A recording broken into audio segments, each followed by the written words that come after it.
Ladies and gentlemen, boys and girls, welcome to the Easter egg tutorial. Today I'm going to be showing you guys how to get a free base version of the Wonder Weapon and then how to upgrade that version into all 4 elemental upgrades as quickly and simply as possible. If you guys do enjoy this video, subscribe, leave a like, and let's go ahead and get into the tutorial. I always want to give credit to the smaller YouTubers who hit me up with info, so credit to Just Another UK Gamer and Only One Ormy for finding the other 3 upgrades. I found the Cryo Shock, they found all of the other ones. Anyway, let's get into it. Their channels will be linked down below. So the first step is to get your free D.I.E weapon, and from there on you can go on to upgrading it. But in order to go ahead and get this free D.I.E weapon, you do have to actually turn on the power and build the pack-a-punch machine in the dark ether. Now, once you do both of these things, in the next following rounds there's going to be this radioactive zombie that spawns. You obviously kill him the first time. He splits into 2 different parts. You kill the first part, and then the second part that you actually kill, he is going to drop a golden key card. This is a special item that is going to go into your inventory and stay there for the rest of the game. You're gonna pick up that key card, and once you have that key card, you can immediately go down to the weapons lab. Now, once you are in the weapons lab, you're gonna go ahead and go up to this drawer that is blinking with the red light. Is going to allow you to insert that key card, and once you do that, you'll be able to pull out that D.I.E remote control. Now, this remote control is actually going to allow you to activate a D.I.E that is stuck inside of Nocturne Totem inside of this door, and it's basically going to act as a mini trap, and you have to get a certain number of kills in here. So to do this as best as possible, again, try to get power on as early round as possible, build pack-a-punch as early as possible, kill that thing as early as possible, train up a bunch of zombies, turn on this trap, and as you can see, it will start sucking up those zombies into that D.I.E shockwave gun. Now, once it has actually absorbed enough souls, keep in mind this is kind of dangerous. It won't absorb every single soul that walks by, but whenever it does actually absorb enough, make sure you go over and you're going to be able to remote control it again to discharge it. And it's going to blow that door straight off of there, and there's going to be a skeleton in there holding the D.I.E shockwave, the base rarity of this gun, just the straight up wonder weapon that you can also get out of the box, but this is how you get it for free. So now that you have it for free, you can go ahead and start upgrading it. So the first free D.I.E upgrade that you can do is the electric D.I.E upgrade. So go ahead, again, turn on power, turn on pack-a-punch, get your free D.I.E, and then this portal will eventually spawn right below pack-a-punch. You don't have to do anything but get some kills, go through the rounds, and eventually this portal will spawn. You have to enter through this portal and not the one that spawns on the surface. This will be a specialty portal which will allow you to pack-a-punch. So enter through that portal, and if you have entered through the correct portal, you will see this glowing crystal that you can actually suck up and get a supercharged D.I.E shot. So once you do that, head right next to where you actually just entered through that portal, and you're going to shoot this little case on the side, and one of the 3 lights will actually light up. Once you do that, you can go ahead and head back out onto the surface, head to the top of Nocturne Totem, and sure enough, you can supercharge your D.I.E just like that. So go ahead and shoot that box once again. That is 2 out of the 3 lights on, and at this point I actually ran out of time. It teleported me back into the normal world, and again, just get more kills, go through rounds, and eventually that portal will spawn back in. Usually it's not very long at all. So very next round, I went back in, I sucked up that one little crystal on the side, and this is my 3rd supercharged shot. You don't have to do this all in one go. You don't have to do it in one portal entry, but obviously you can if you are fast enough. So suck it up, shoot it at that box. If you shoot all 3 of them into there, you will get the D.I.E electro bolt, which will be the electric upgrade for the D.I.E, a super cool one, and one that is very powerful. But without further ado, let's go ahead and move on to the next upgrade.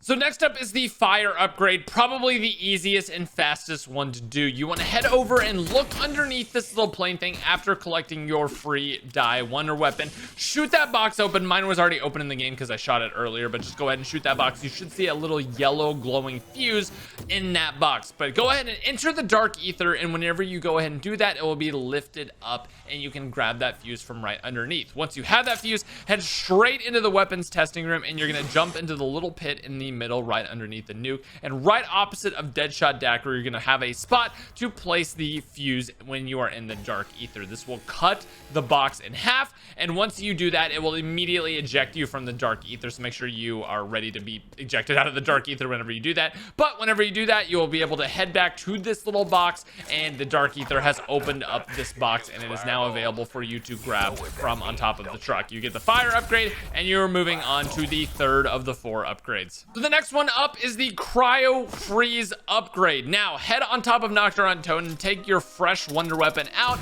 and shoot that little box off the top. Now, whenever you shoot this box off the top, it will fall down, break, revealing an empty vial. And then now you need to go ahead and get a radioactive zombie, the big boss zombie in the game, to actually shoot the side of this tree. There's going to be a little kind of mushroom type thing on the side of this tree. He actually has to shoot that to create a chemical reaction. As you see him do here, you'll actually get a character quote, and the mushroom will start glowing whenever you do it correctly. And I recommend you just do this right away. Like, literally the first thing you do in your game, do this, because the longer you wait, you have to wait for these guys to spawn. But as you can see, once it starts glowing and you have that flask, you can actually just place the flask down and it will start being filled. Now, you can just wait a little bit. I just ended up killing both of the bosses once they split, and by the time I finished killing the bosses, it was already filled up. I didn't have to flip around or anything. But go ahead and grab that, and you're gonna head down into the med bay right next to Speed Cola. You're gonna freeze these chains off of the box, and that is going to allow you to get the Cryo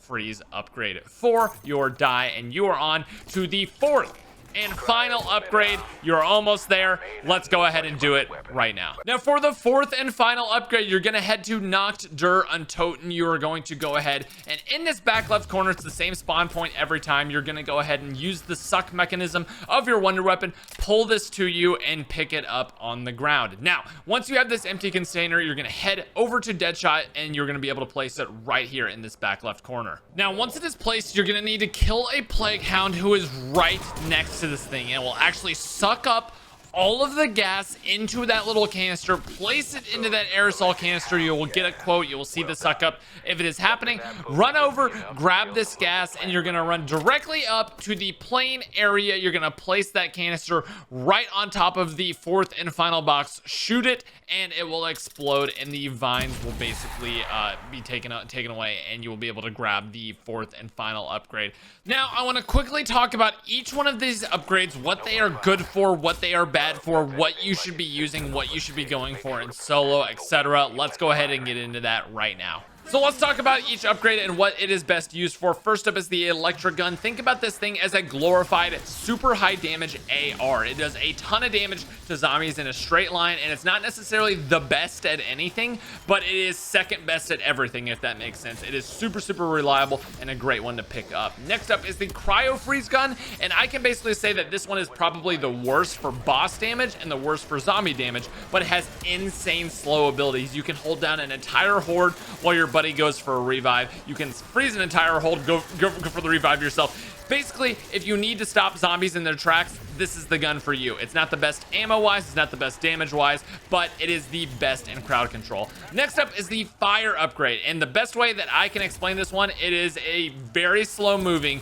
very, very powerful shot in a straight line that will insta-kill any bosses. It absolutely decimates the boss zombies that spawn in. It one-shots them up to really, really high rounds, and it is a very, very good upgrade that comes with 10 shots before you have to reload, so really, really good stuff coming out of that one. And last but not least is the training high round gun. I don't know what round it is going to kill until, but it basically leaves a lingering one-shot kill area that any zombies that run through instantly die. It is not good for panic situations. It is not good for running around the map, but if you are training in a certain area going for high rounds, you definitely want to use this acid one. It is super, super cool and a great one to use. But that's basically how I would use each of these wonder weapons. If you guys did enjoy this video, make sure you check out everyone I credited down below in the description. Make sure you subscribe to this channel, make sure you leave a like on this video, and stay tuned for the Easter egg tutorial coming out shortly, which will be linked down below once that is released. Anyway, I will see you guys in the next video. Thank you so much for watching, and peace out.